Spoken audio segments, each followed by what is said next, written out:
Bonjour à tous, aujourd'hui je ne vais pas vous parler de mes dernières lectures puisqu'on va faire un tag. J'aime beaucoup le principe des tags, je trouve que c'est assez ludique et j'aime aussi les classiques. Et j'ai cherché un tag sur les classiques, je n'en ai pas trouvé, peut-être que j'ai mal cherché, donc j'ai décidé de créer mon propre tag spécial classique. On n'est jamais mieux servi que par soi-même, je pense. Et donc comme avec les tags que j'ai pu faire avec Limon June, je suis toujours contente de pouvoir le partager avec vous, de pouvoir voir lorsque vous le reprenez sur vos blogs ou sur vos chaînes YouTube. Donc si vous en avez l'envie, franchement, foncez. Dans ce tag qui est composé de 14 questions, je vais donc pouvoir vous parler des classiques d'une façon assez générale. Et si vous avez des questions, franchement n'hésitez pas et je me ferai un plaisir de vous répondre par commentaire. Je vais d'abord commencer par une question qui pourrait être un sujet de philo, je pense.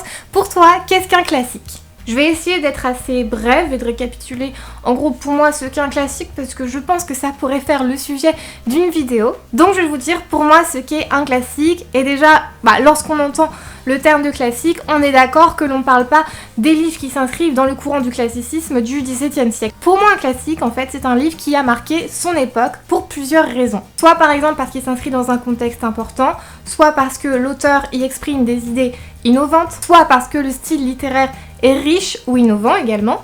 La notion classique inclut très souvent qu'en fait le livre soit daté, qu'il soit une référence depuis des siècles et que la plupart du temps il soit étudié. Mais personnellement aussi j'ai tendance à mettre dans la grande case des classiques des livres récents qui ont complètement bouleversé les codes au moment de leur sortie. Et là par exemple en tête je pense à Harry Potter et au Seigneur des Anneaux.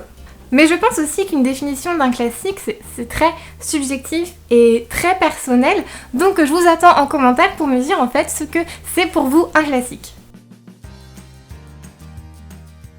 Deuxième question, quel a été le classique qui t'a fait aimer les classiques ? Alors déjà, depuis que je suis toute petite, j'adore les livres. Mais même quand j'étais primaire, collège, je me tournais pas forcément vers les classiques. Et c'est vraiment à partir du lycée que ça a commencé. Et surtout grâce aux liaisons dangereuses. Je me revois encore, j'avais 15 ans, j'étais en seconde et c'était pendant les vacances de Noël justement et j'ai été complètement happée par ce livre. J'ai passé la journée entière dans mon canapé, je ne suis pas sortie et c'était la révélation. C'était la première fois que j'ai été autant captivée par un classique. Forcément, vous en doutez, c'était une lecture pour le lycée et le fait de lire ce livre, ça m'a en quelque sorte complètement débloqué sur tous les livres classiques et je me suis dit que je pouvais lire aussi ces livres. Troisième question, qu'apprécies-tu dans les classiques que tu ne retrouves pas dans les contemporains ? Alors indéniablement c'est le style. Forcément des fois ça peut paraître dépassé. Mais moi je suis une grande fan des phrases à rallonge, j'adore ça et puis souvent en plus du coup c'est plein de sens, c'est pas juste pour faire joli. Et ce que j'aime particulièrement aussi c'est la sensation de voyager dans le temps. Donc bien entendu il y a des contemporains qui peuvent se passer plusieurs siècles auparavant, mais je trouve que c'est quand même mieux d'avoir le point de vue d'un auteur qui a vraiment vécu à cette époque. Quatrième question, je trouve qu'elle est un petit peu scolaire, mais je trouve que c'est intéressant quand même. Quel est mon courant littéraire préféré ?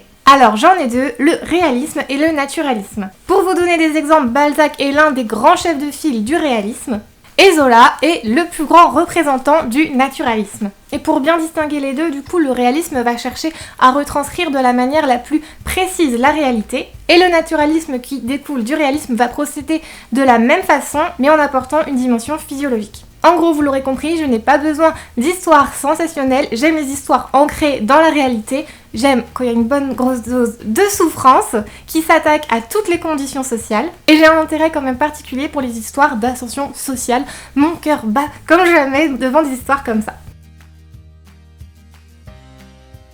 Cinquième question, et c'est une question que je retrouve très souvent dans les commentaires, quel classique conseillerais-tu en premier ? C'est souvent une question à laquelle je ne sais pas forcément quoi répondre parce que c'est vrai que ça dépend des affinités de chacun. Moi pour ma part, comme vous l'avez pu voir dans une précédente question, c'était les liaisons dangereuses, mais je sais que parfois le style épistolaire peut en freiner plus d'un. Je sais également que maintenant j'ai un petit peu du mal à me mettre dans la peau de la lectrice que je pouvais être lorsque j'étais adolescente. Donc c'est vrai que je pense que je vais plutôt suivre les conseils que l'on voit très souvent, et souvent en premier classique on conseille les livres de Camus comme L'étranger ou La peste. Je trouve aussi particulièrement que dans les classiques très accessibles, nous avons Belle Amie de Maupassant et Au bonheur des dames de Zola. D'ailleurs, vous me demandez très souvent par quel Zola commencer, et c'est vrai que moi je dis souvent de pas forcément les lire tous dans l'ordre, parce que surtout que le premier, il est très bien, mais il est quand même ancré dans un thème assez politique. Moi je sais que personnellement ça fait pas partie de mes préférés, et donc j'ai quand même tendance souvent à conseiller Au bonheur des dames ou Thérèse Raquin. Là aussi je vais faire appel à vous et je vais vous demander dans les commentaires de me dire pour vous quel est le premier classique en fait idéal pour débuter. Sixième question, un classique que tu as détesté. Donc dans un précédent tag, j'avais déjà évoqué le fait que je m'étais ennuyée comme un rat mort devant Candide et Voltaire. Donc je vais continuer avec les philosophes et cette fois avec Jacques le Fataliste de Diderot qui m'est complètement passé au-dessus. Forcément c'était une lecture obligatoire au lycée et je n'en garde aucun souvenir. Septième question, nous sommes déjà à la moitié. Quel est ton classique préféré? Donc là forcément je n'arrive pas à répondre en vous disant qu'un seul livre, et puis vu que c'est un petit peu mon tag, je vais vous en citer plusieurs. Je fais un petit peu ce que j'ai envie. Bien sûr je ne développerai pas, sinon vous serez encore là demain, donc si vous avez des questions sur ces grands classiques chers à mon cœur, n'hésitez pas. Nous avons donc dans ce palmarès Belle du Seigneur d'Albert Cohen, La Nouvelle Héloïse de Rousseau, Les Illusions perdues de Balzac, Manon Lescaut de Prévost, Madame Bovary de Flaubert et Théa d'Uberville de Thomas Hardy. Pour la petite anecdote, mon copain en voyant cette liste m'a demandé si je n'avais pas des choses un petit peu plus joyeuses, mais non, je suis désolée, toutes ces histoires sont complètement déprimantes, elles m'ont fracassée, mais je les aime tellement. Huitième question, un classique que j'ai envie de lire. Là, je vais vous parler des Misérables. Je l'ai en 3 volumes. Pour l'instant, je n'ai lu que le premier. C'est un énorme chef-d'œuvre, complètement à la hauteur de mes espérances. J'ai complètement hâte de lire les volumes suivants, mais en même temps, je savoure l'attente et je me dis qu'ils sont là dans un coin, ils m'attendent et c'est ça qui est bon en fait. Et dans le même registre, il y a également Notre-Dame de Paris et de Balzac, il y a aussi La peau de chagrin. Ça fait des années, je crois, que je veux le lire, mais je vais m'imposer de lire La comédie humaine dans l'ordre jusqu'à arriver à La peau de chagrin. Neuvième question, si tu devais choisir de lire à vie des classiques ou des contemporains, que choisirais-tu? Sans aucune hésitation, les classiques, même si forcément du coup ça inclut que je ne lise pas les dernières sorties, je pense qu'il y a quand même bien assez de classiques qui sont sortis et que même une vie ne suffirait pas pour tout lire. Dixième question, un classique qui commence par la première lettre de ton prénom, donc je m'appelle Pauline, au cas où vous ne le saviez pas, enchantée. Et donc j'ai choisi Paris est une fête d'Hemingway, un très beau livre, c'est plutôt agréable, c'est pas complètement marquant, mais je trouve que c'est parfait pour se glisser dans l'ambiance parisienne de l'époque.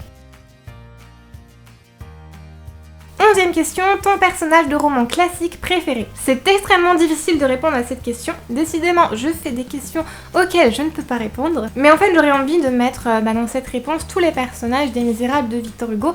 J'ai pas encore terminé tous les volumes que j'ai, mais je trouve que je ne me suis jamais attachée à ce point à des personnages, et même aux plus vicieux en fait, c'est pour dire.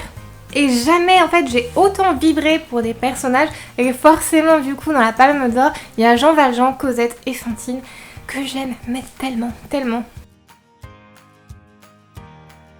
12e question, un classique qui t'a fait rire. Alors justement cette question m'a fait penser au livre que je lis actuellement qui est le tome 2 de la comédie humaine de Balzac. Je vais l'ouvrir pour vous lire le titre parce que c'est quand même très long. Alors, vous êtes prêts? Physiologie du mariage ou méditation de philosophie éclectique sur le bonheur et le malheur conjugal, petite misère de la vie conjugale. Ça n'a pas l'air comme ça, ça a l'air extrêmement barbant, mais je vous jure que je me suis retrouvée mais complètement pliée de rire devant ce que Balzac écrit. En fait, c'est plein de cynisme envers les femmes, et même si je suis du coup la première visée, mais ça me fait mourir de rire. Déjà d'emblée, en fait, Balzac prévient que le livre ne s'adresse qu'aux hommes, que les femmes ne doivent pas le lire parce que ça pourrait leur donner de fausses idées et ça pourrait ainsi leur faire perdre leur vertu. Donc désolée pour ma vertu Balzac, mais j'ai quand même lu ton livre. D'ailleurs ce qui m'a fait rire aussi c'est que Balzac conseille aux hommes d'empêcher leurs femmes de lire parce que sinon elles vont se créer un monde imaginaire et elles vont se retrouver en fait indépendantes de leur mari. Donc ça m'a fait rire et il a même dit que si vraiment elles veulent lire il faut leur donner des livres ennuyeux à mourir, comme ça leur gâchera le goût de la lecture. Donc en bref, c'est plein de petites réflexions comme ça sur la vie marital. Donc je pense qu'il y a quand même une petite part de vrai parce qu'il y a une différence d'époque depuis, mais ça me fait rire. C'est pas l'histoire la plus intéressante d'un point de vue littéraire, donc je ne vous conseille pas parce que c'est quand même très long, des fois un petit peu barbant, mais il y a quand même quelques petites pépites qui m'ont bien fait rire. 13e question, un classique qui t'a fait pleurer. Est-ce que j'ai encore le droit de vous parler encore des Misérables ? Rien qu'à l'idée d'en parler, en fait, je me sens mais terriblement triste. Et bon, je vous l'ai déjà dit, je ne pleure pas quand je lis. Mais qu'est-ce que j'étais brisée en lisant ce livre. Et je pense aussi, c'est peut-être pour ça que je retarde ma lecture des tomes suivants. C'est parce que je sais que je vais souffrir. Mais je trouve que c'est une bonne souffrance quand même. J'ai à la fois hâte et peur de souffrir. Mais c'est clairement une histoire mais déchirante. 14e et dernière question, un classique que tu n'as jamais terminé. Je crois que ça je l'ai déjà dit dans un autre tag, mais je vais le redire, c'est l'Heptaméron de Marguerite de Navarre. En général, je suis assez quand même persévérante et je déteste abandonner un livre, mais celui-ci, au bout de 20 pages, je l'ai fermé et je ne l'ai plus jamais ouvert. En même temps, des fois, je suis un petit peu maso parce que ce livre, ce n'était pas du tout une lecture obligatoire pour les cours lorsque j'étais en licence de lettres. Je l'ai lu de mon plein gré. Mais là, franchement, aucun regret de l'abandonner. Peut-être qu'un jour, je m'y replongerai, mais j'ai pas envie pour l'instant. Ce tag spécial classique est désormais terminé. J'espère qu'il vous aura plu. La semaine prochaine, je vous retrouve pour un duel où je fais affronter deux romans contemporains qui parlent du même thème. Je ne vous en dis pas plus, vous le découvrirez par vous-même. Je vous souhaite une très bonne journée et je vous dis à bientôt.